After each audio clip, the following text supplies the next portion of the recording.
once. Now men call me Ring Wraith, for they no longer remember my name, but they will.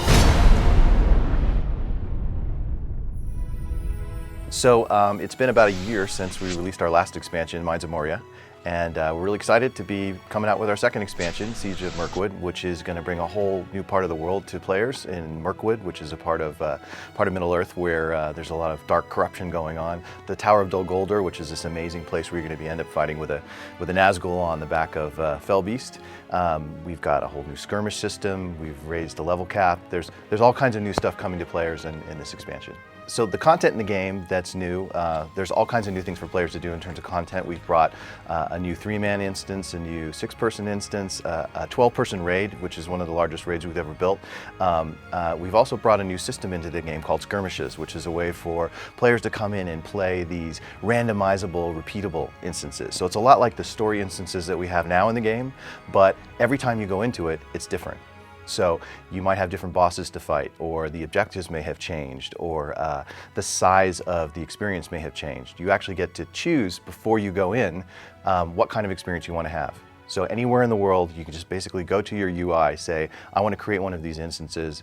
I want to be a party of 3, 6, 12, whatever. I want it to be hard. I want it to be at this level.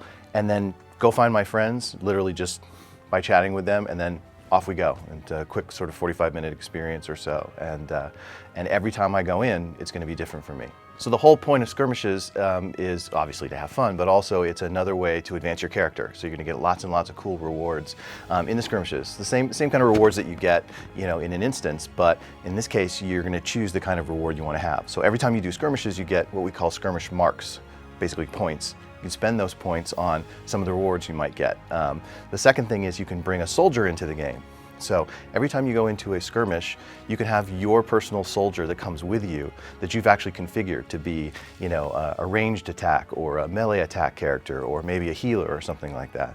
Skirmish points are also something you can spend on that soldier, so you can sort of upgrade them and give them new skills and new roles and stuff like that. So one of the reasons why we're doing Skirmishes also is that you are now in the War of the Ring.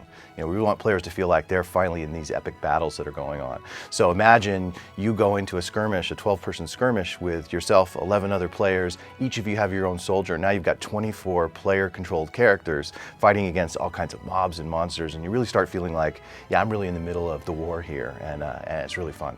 So expansion is also a great opportunity for us to, take some of the feedback we've gotten from players and put it into the game, and take some of the systems in the game and improve them, and basically anything that still is kind of making it hard to get to the fun, we want to remove that. So we've done a bunch of that in this expansion. For example, mounts. So now on your horse, you can do emotes. You can wave on your horse. You can talk to NPCs. You can go to a vendor and buy things. You can actually go through a portal on your horse as long as you're going somewhere that allows horses. All the things that you expect to be able to do, you can now do without getting off your horse. So that's really cool.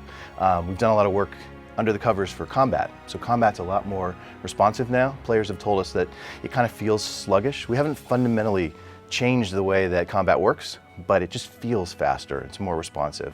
One of the things that we're noticing is that the whole industry and the market is going through lots of change. The market's broadening, all kinds of different people are playing these games, and we want to start exploring how we can give players different types of choices about how they're actually going to get the game from us and how they're going to get the content that we're bringing to them. We already do digital upgrades, updates on a regular basis, and we found with Moria that a lot of people actually liked downloading the game. So this time around we're trying to see what happens if we offer the game as a digital expansion. This doesn't mean that we won't be doing retail in the future. We absolutely will. We're just kind of trying to add choices to the possible ways that we can distribute content. So the cool thing about Turbine is that we have a team that does nothing but work on our engine continuously. So rather than feel like the game's getting old technically and that at some point we have to upgrade it, it's constantly being upgraded. So we launched the game, I think we were the first MMO to be DX10, and we're now talking with AMD and ATI about DX11 and trying to understand how to best bring that to the game and to the players. And we've made enhancements to lighting and to some other things in the game, the effects system. Every time players see a new expansion from us, they should expect that the game's quality and the technical quality is going to go up. I'm Jeffrey Steefel, and we've been talking about the Siege of Mirkwood expansion coming out, and run out and get it any way you can on the 3rd of December. It's going to be really fun, and we can't wait to see players come in and play.